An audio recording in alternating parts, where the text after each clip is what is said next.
Pierre, thank you for joining us. So much has been happening at Uber recently. You guys are a public company, you have a new boss, and you actually have a new title.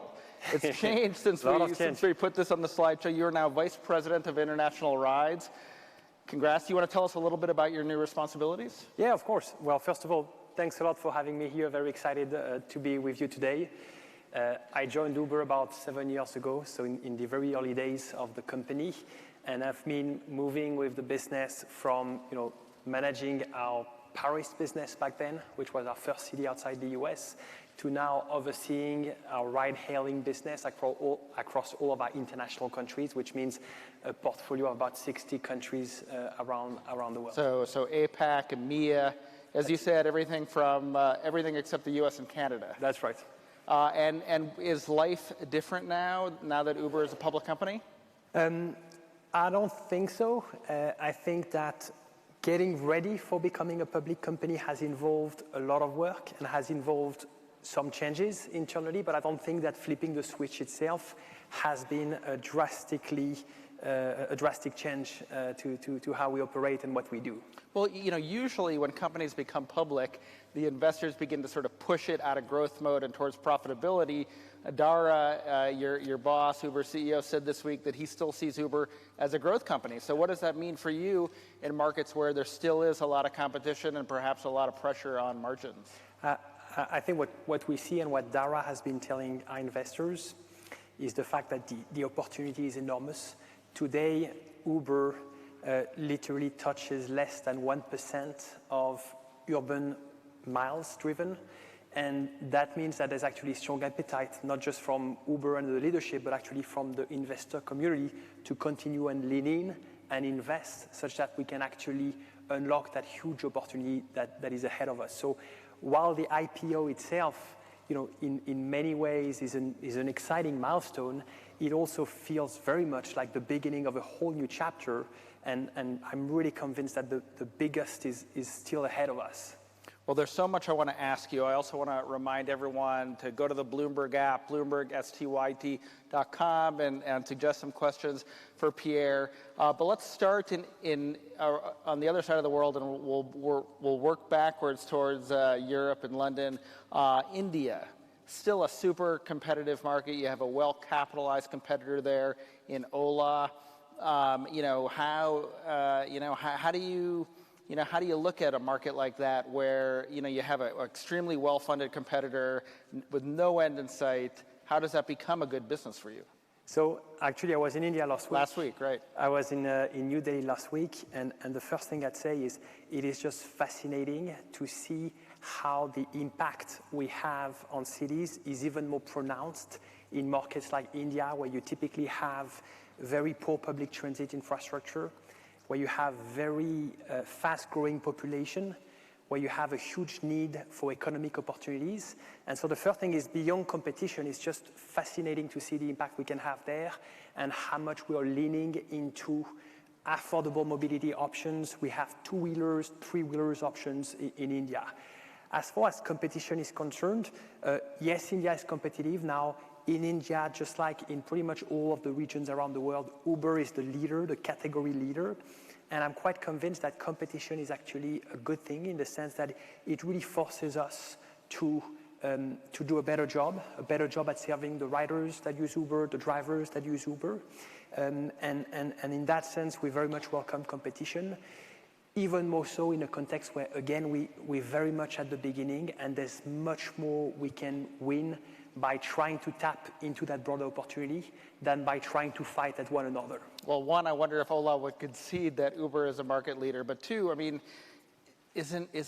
we've seen historically that this kind of competition is quite disruptive and destructive to margins, right? Do you have a pressure to rationalize the business as you did in China, ultimately Uber withdrew?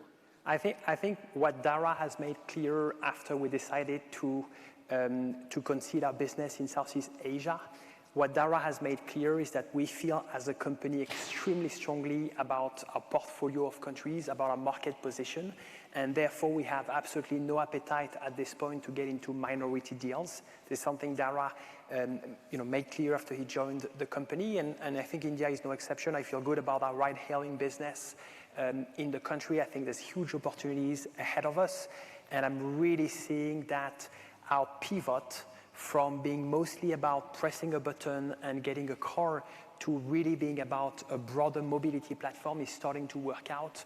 And that's really a new and exciting muscle that we're starting to flex as a company. Okay, let's talk about the Middle East. So you acquired a company called Careem in March. That deal is not yet closed. Eventually, though, likely it will. How do you foresee integrating Careem into Uber's larger operations? How autonomous will that team remain, and do you expect to do other kinds of deals like that around the world?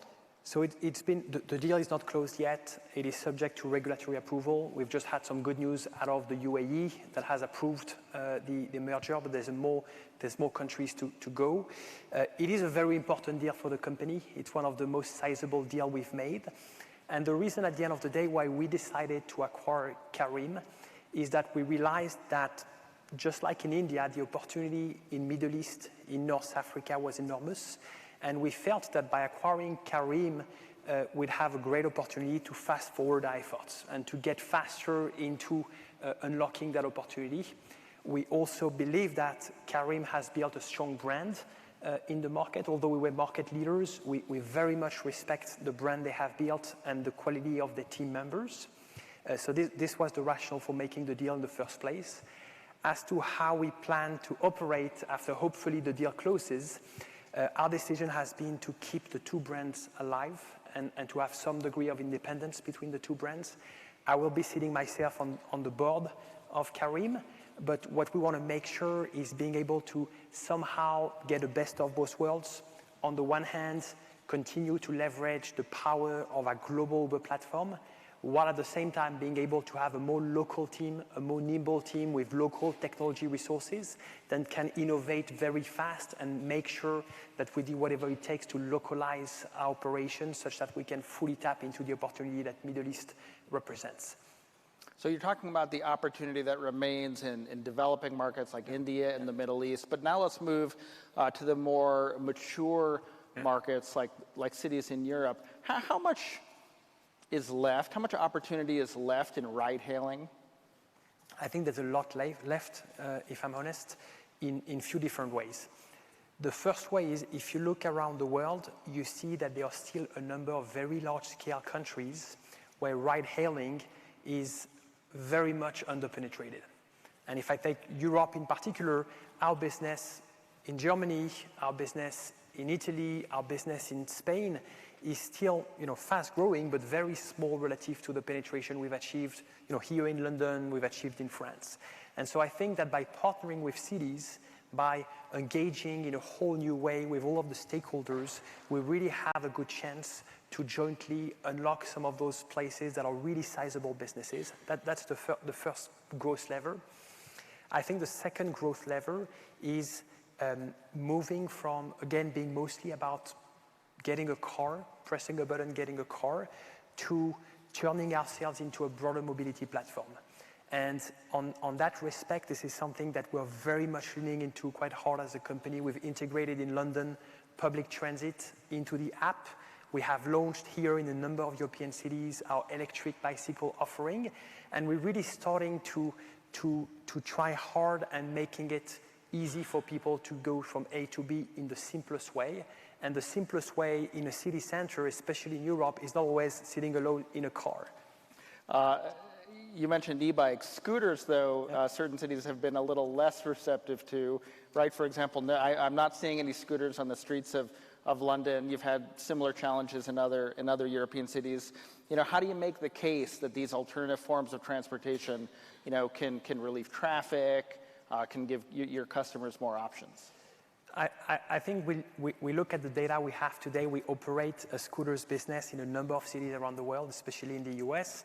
And what we see is that it is actually very complementary to our ride-hailing business and very complementary to the public transit infrastructure because people tend to use scooters for the very short trips, for like 0 to 2 miles type trips, whereas they rely on things like UberX and on public transit for some of the longer trips.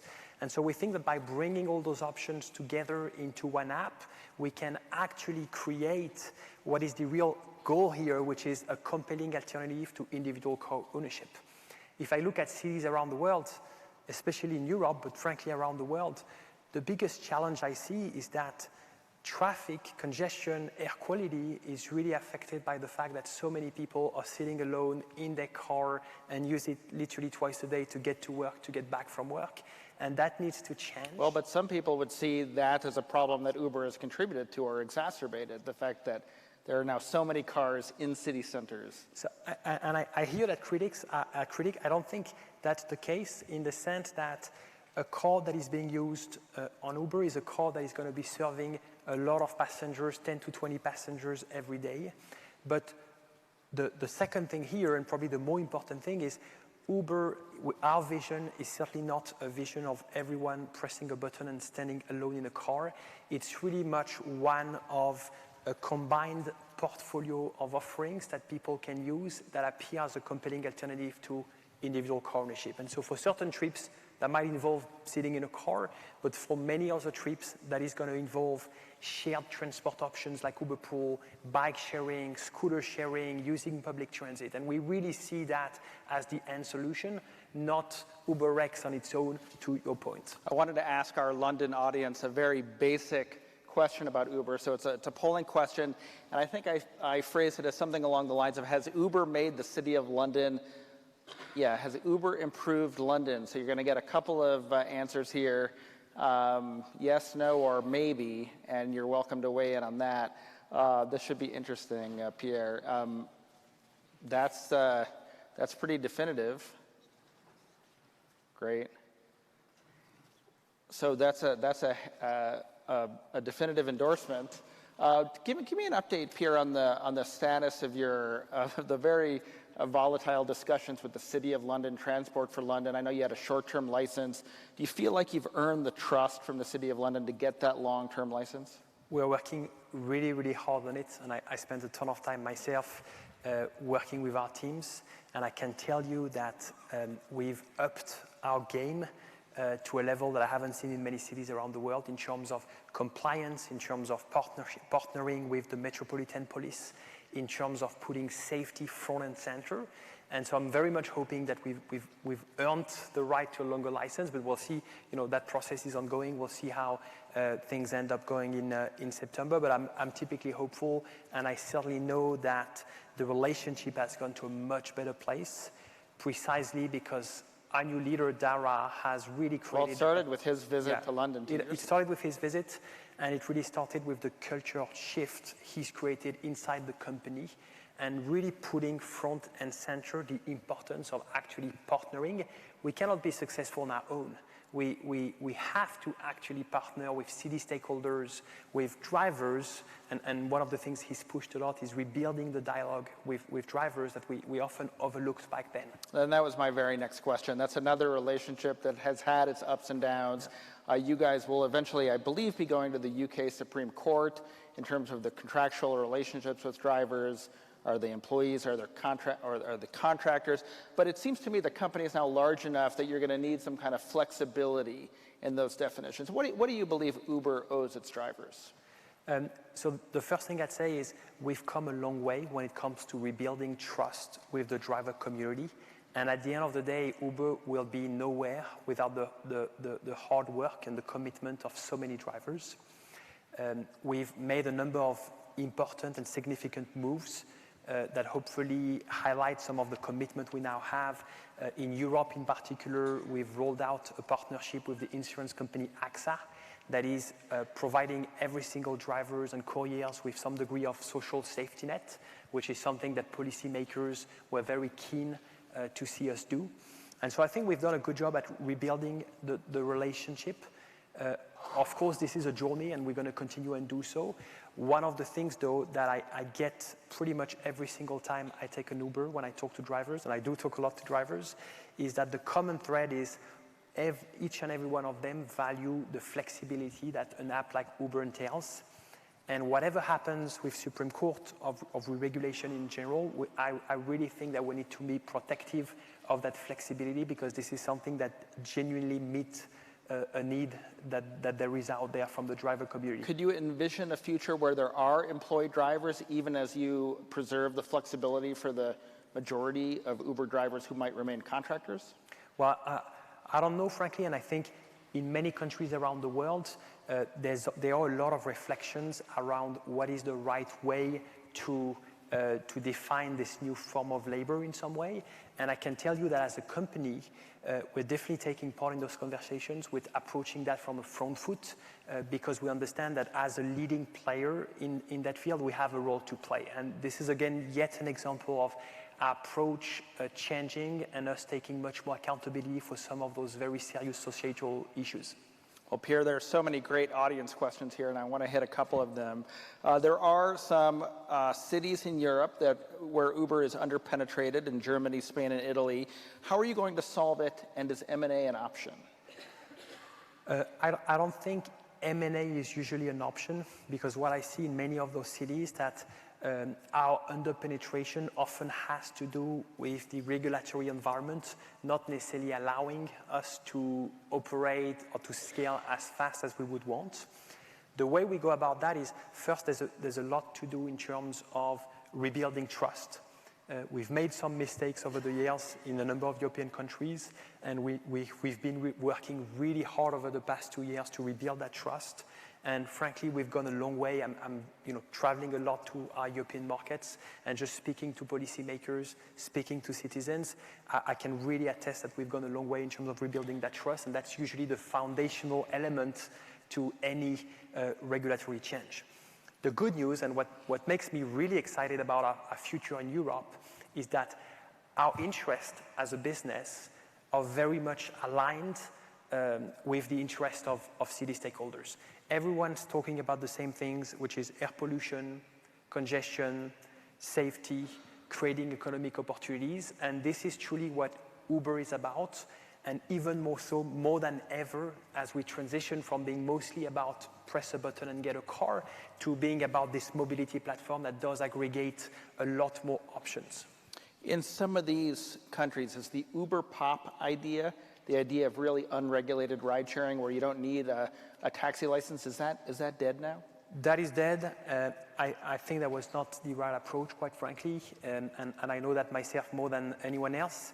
I can tell you our approach these days is very much one of partnering, of understanding how things work in each and every of the cities and countries where we operate. And we have what we call internally a licensed model in pretty much every single European country at this point.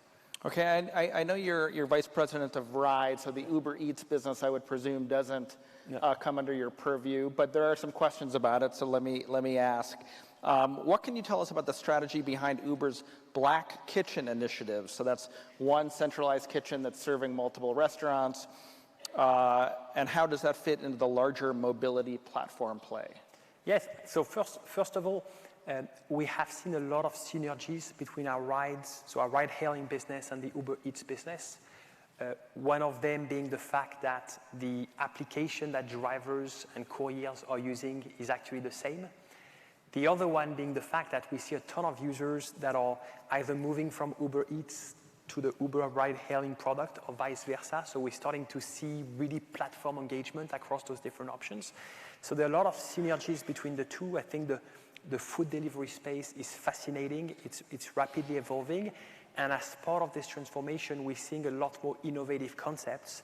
One of them being the dark kitchen model you're outlining, where some restaurants or some entrepreneurs are realizing that you can create a dissociation between having a room and hosting people and the kitchen side of things. And the two including your former CEO, Travis Kalanick. Exactly right. So I think it is a fast-moving space. There are a lot of opportunities ahead, and I think it's quite interesting, frankly, and in some way humbling to think that Uber launched Uber Eats about 4 years ago at this point, and it is today the largest food delivery platform in the world, at least outside China. which is, I think, a pretty remarkable statement for the power we can extract out of the platform we've built. Do you think the opportunity of Uber Eats is larger than the ride-sharing business? I don't know, frankly. It is huge as well.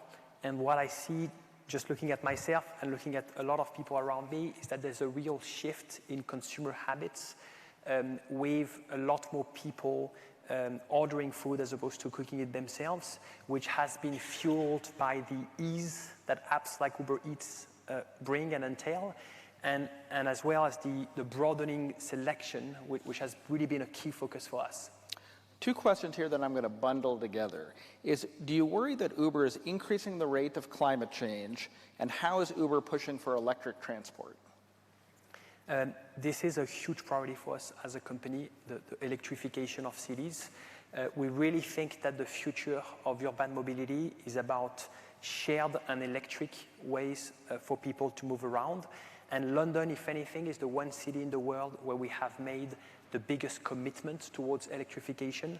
We have announced a mechanism that is called a Clean Air Fund, whereby on every single Uber trip that you take in London, there's a small fee that is being put into a fund that is effectively being granted back to drivers towards the purchase of an electric vehicle. And we have committed as a company that by 2025, 100% of the Uber fleet will be an electric Uber fleet.